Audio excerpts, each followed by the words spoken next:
शुक्लांबरधरं विष्णुं शशिवर्णं चतुर्भुजं प्रसन्नवदनं ध्यायेत् सर्वविघ्नोपशान्तये. Om. Dear friends, welcome to Geeta. We were seeing the 25th shloka of the third chapter, where Krishna is comparing the attitude, or rather the expected attitude, from an ordinary man and a wise man. So he is now talking about a wise man, how he has to do his job, how he has to do his karma, let us say, how he has to do his work, whatever is the assigned work in the social ladder. So for the word karma, I was giving two levels of meaning. One level of meaning is what in olden days, if you see Shankaracharya Bhashyam, Ramanuja Bhashyam, Madhvacharya Bhashyam, etc., etc., if you see the old commentaries, they talk in terms of, okay, this is the Nitya Karma, Naimittika Karma, etc., etc., in all those things which they will speak. But all that we are not doing nowadays. So we can also take a modern meaning, because these slokas, we can also give a modern meaning also. So karma you can also take in terms of Shastriya karma, that is Sandhya Vandana, etc., etc., Panchamaha Yajnas, etc. You can also take the ordinary meaning, that whatever work or duty, whatever job profile is there for a modern man within that social ladder. So saktah karmanya vidvamso yatha kurvanti bharata kuryad vidvans tatha asaktah shikirshur lokasangraham. First of all, I will just give you the overall meaning of this. Avidvamsaha. Avidvamsa means an ordinary man. It is not a term of insult. It is not insulting a person. Avidvamsa means a person who has not realized that he is Brahman. That is Avidvan. Vidvan is somebody who is a Jnani. Vidvan in Vedanta means a Jnani. Jnani means a person who has realized that he and Brahman, the supreme reality, are not two different things. He is the same as that supreme reality. That is what is Vidvan. Avidvan is, he may be a very great professor, he may be a very great mathematician, he may be a great physicist, he may be a very great scientist, but he has not done that Atma Vichara. Atma Vichara means he has not investigated into the nature of the self, and he has not realized that he is that supreme reality. And if he has to realize it, he has to undergo a process of self-purification. And Vidwan or a Jnani is a person who has already undergone that process of self-purification. And Avidwan, he may be theoretically he may be a Pandit, he may be a scholar in Vedanta, teaching Upanishads, teaching Gita, etc. But that internal purification might not have taken place. He is still Avidwan. And still this Avidwan who is having that notion, yes, I am the doer, I am doing this, etc., etc. So when I am performing a task, what will I do? Yes, I have to achieve this, I have to get this result. So I am very much interested in the fruit of that, or rather result of that action. So that is the first line. Sangam means attachment. Sakta means a person who is attached. Sakta karmani avidvamsa. I am so attached to the result of my action.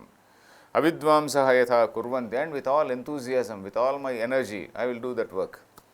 And what about Jnani? Jnani, how should he do his work? Should he perform it in a very negligent way, or should he perform it with equal enthusiasm?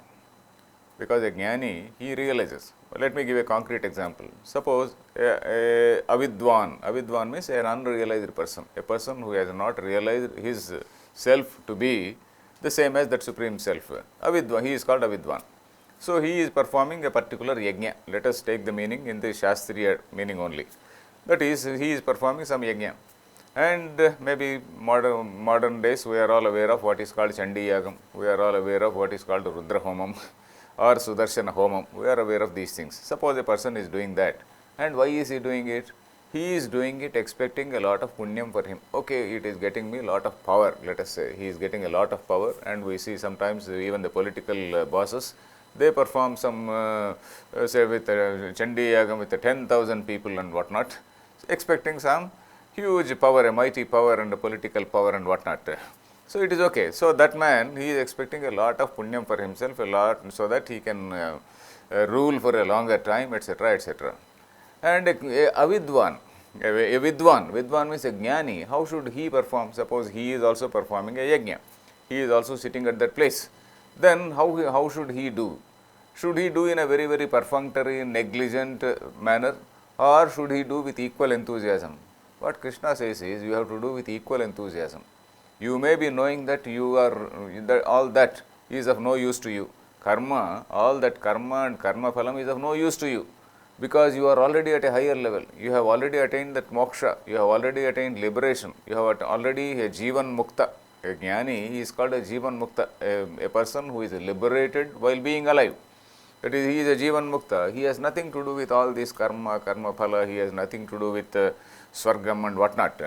So, but even then, a person has to do with some enthusiasm, with the same enthusiasm, so that all other people also will see, all other people also will follow. So, that means even if you are a very, very wise man, you have to follow that code of conduct, whatever is prescribed for that ashrama.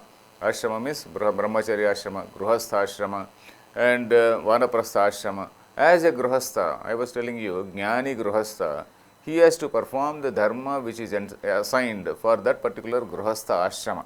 Because gruhastha ashrama, it is technically called a upadhi.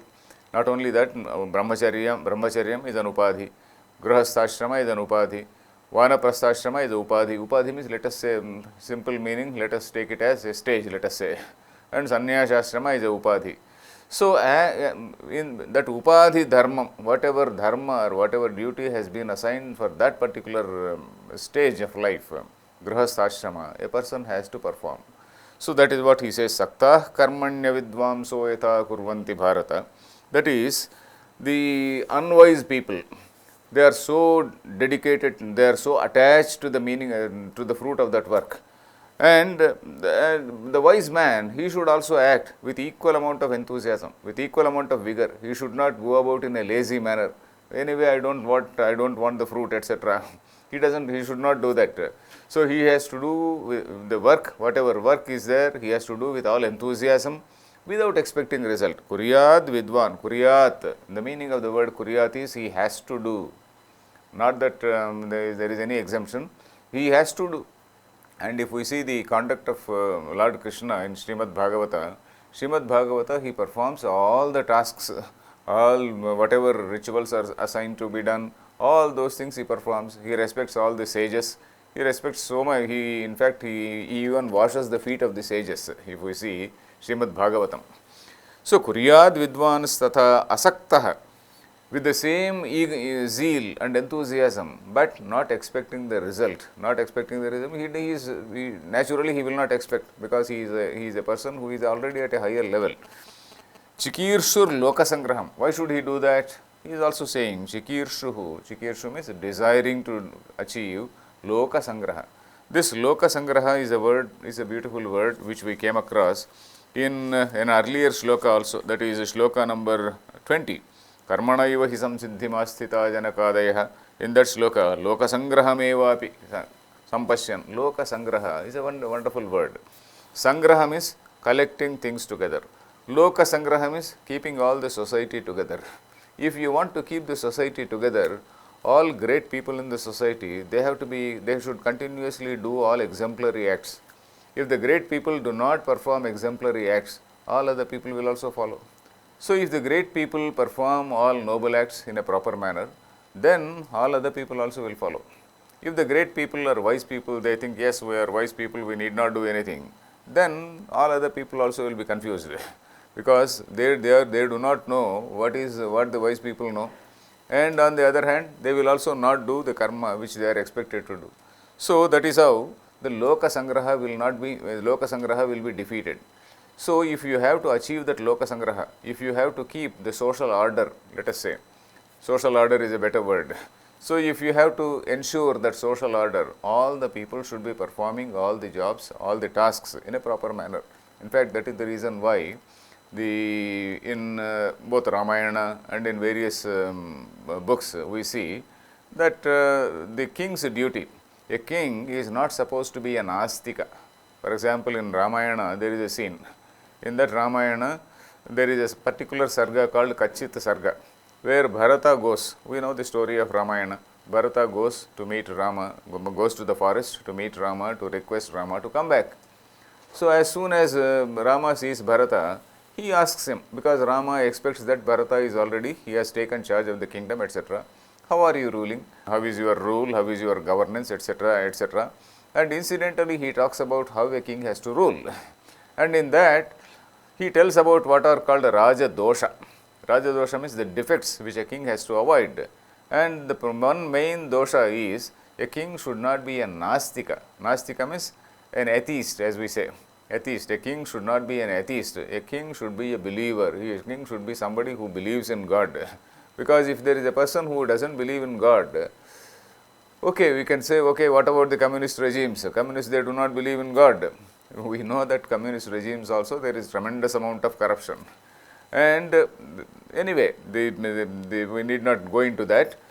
What he says is, a king has to perform certain good deeds, he has to perform rituals, he has to perform pujas, he has to perform yajnas, so that all other people also, a king may be whatever he is, but he has to perform all these things, so that ordinary man also performs all these things. And at least some of the people will come into, they will fall into the proper line. They will, some good behavior will be ensured, at least in the case of some people. If not 100% of the people, at least some people, they will surely follow that good behavior. So that is the reason why a king is not supposed to be an astika. So here, kuryad vidvans tatha asaktaha chikirshuhu lokasangraham. So if we see, what Krishna is saying here is, a jnani has to do his karma with all zeal, vigor and meticulousness, and not in a very perfunctory manner. So we have seen the difference between a karma yogi and a jnani. A karma yogi, earlier definition was, that is, karma yogi performs his action without expecting the result of that action. That much is common between karma yogi and a jnani. But in the case of a karma yogi, he still has that notion of I, that I am doing, but I am not expecting the result of action, and I am doing it for the sake of the entire universe or the society. But a jnani, he is at a higher level. A jnani is at a higher level. In his case, even that I, that notion of I itself is absent. The notion of I is not there. So this particular idea, it is rather difficult to understand. In course of time, we will understand, because I keep on repeating. If I keep on repeating, that is the difference between a karma yogi and a jnani. Karma yogi is a man, he is still in the process. Karma yoga is the process which leads, which gives chitta shuddhi. Chitta shuddhi means that purity of mind, purity of antakarna. Thereafter he listens, he goes to a school in the sense he listens to Vedanta, then he deliberates on what are the statements of the Vedanta, and then he will try to realize and apply it to himself. That applying it to himself is called nididhyasana. So once he applies it to himself and then realizes, then that stage is what is called a jnani stage. So karma yoga is the preliminary stage. It is an introductory stage, or rather a preparatory stage, which is leading to the next stage called jnana. So but both the people, they are not expecting result. So that is what we see. Both the people are not expecting result, but in the case of a karma yogi, that notion of I is there, I am performing. Whereas in the case of a jnani, that notion of I is totally absent. So these are certain technical things. Then we come to the next shloka, that where he says, okay, then Krishna is again warning a jnani. A jnani, he knows everything. He is aware of whatever, as I said repeatedly, I have been saying that jnani is somebody who realizes his oneness with Brahman, his unity with Brahman. So this man, he should not go about confusing all the people. He should not go about disturbing the ordinary people. Suppose somebody is performing a puja. A jnani should not go and then say, oh, all this puja is nonsense. Why are you still going to the temples? There is no point going to a temple. There is no point doing this puja. You come to this Atma Vichara. So he should not do that. He himself will come. If he slowly, when he goes to a temple, when he does some puja, then again his mind, he achieves some purity of mind with all that. And with that purity of mind, he has to listen to Vedanta, he has to understand Vedanta, and then he has to come to your level. Straight away he cannot come to your level. So a jnani is not supposed to confuse people, but on the other hand, he should allow all the people. Not only allow all the people, he should encourage all the people. Not only encourage, he should also take part. He should also take part in all those rituals. So that is the reason why we see some of the very great Swamijis. For example, you take some very great Swamijis who are really great Pithadipatis, who are highly learned and who are jnanis. But still, they also perform some pujas. For what? That is, to be an example, to be role model for all of us, that people should not become atheists. So this shloka is an interesting shloka. Na buddhi bhedam janayed ajnanam karma sanginam joshayet sarva karmani vidwan yuktas samacharan. That is na buddhi bhedam janayet. Buddhi bhedam is again a very interesting word. Buddhi bhedam means, suppose I am having my buddhi. My buddhi means my attitude, my say shraddha or devotion on a particular thing. So somebody comes and says, no, all this is foolish, all this is bad, it is something which is ignorant, only ignorant people do this, etc., etc. So that is, it is causing buddhi bhedam. That is, my mind is disoriented. So buddhi bhedam means disorientation of mind. You are actually confusing him. You are saying, oh, all this thing is, all this Satyanarayana Vratam or some other Vratam is all nonsense. So that is, an ordinary man is slightly confused. Why this man is saying, okay, he is said to be a Jnani, he is said to be a Swamiji, and the Swami is saying that all this thing is nonsense. So he will also not do it. First of all, his Chitta Shuddhi, whatever, by virtue of that bhakti, by virtue of that devotion, some amount of good behavior is ensured, and some amount of purity of heart is ensured. Even that he loses. He will not have that purity of heart, and he will fall into even bad ways. So that is the reason why Krishna is saying, na buddhi bhedam janayet ajnanam karma sanginam. Karma sanginam, in the case of those people who are engaged in their karma, who are engaged in their rituals, let us say, you should not go and say, no, all these rituals are meaningless, etc., etc. Joshayet sarva karmani. Joshayet, Josh. In Hindi we know the word Josh. Josh means encouraging, patting on the back. Josh, Josh dena. Joshayet sarva karmani. Of course, there is a Pathantaram also which says Yojayet sarva karmani, but Joshayet sarva karmani also is there. Joshayet sarva karmani, that means he has to encourage. He has to encourage, he should also, okay, he should approve. He need not find fault with all. In fact, this is one thing which is a very great thing which we find in our culture. That is, a Jnani, suppose a man like Shankaracharya. He sees a particular practice of worship, let us say. He will see that, okay, somebody is worshipping a tree, or somebody is worshipping a hill, or somebody is worshipping something else. He will not go and say, all this is stupid, nonsense, etc., etc. Okay, you keep doing it, but again you come from, you rise above it and come to a higher level. Don't stop there only, but come to a higher level. So that is what a Jnani has to say. Suppose a person is performing, a villager, suppose let us say, he is performing the puja of a village goddess. So for him, that village goddess, that whatever rural areas we find in every village, there is a stone, and that stone is considered to be the village deity. And for all the villagers, that deity is important. So we should not go and say, no, this village deity is something very, very silly, you have to worship that great god, etc. Then we have to worship Vishnu, you have to worship Shiva, etc., etc. We need not say. He will worship, he will keep on worshipping this, and with that he will attain some purity of heart, he will attain that Chitta Shuddhi, and from there he will slowly and slowly he will grow to the next level. So that is what a Jnani has to ensure. Joshayet sarva karmani vidwan yuktas samacharan. A Jnani has to do, a Jnani may also participate. He need not totally condemn it, he need not condemn all these things, unless it is a very criminal practice, or rather, what can we say, avaidika. Avaidika means, in a sort of, avaidika is a very strong, is a very big word, unless it is immoral, let us say. In fact, because in olden days, we also had certain types of pujas. What is called Vamachara and what is called Dakshinachara. Dakshinachara is the right way. Dakshinachara is the pure manner. Vamachara was a sort of impure manner. Some sort of violence is involved. That is this bali, etc. Violence means slaughtering animals, etc. And sometimes even slaughtering human beings. So Shankaracharya, when he went round the whole country, so he condemned all such practices. He is said to have stopped all these jantu bali, that is the slaughtering of animals, and in some places even slaughtering of humans.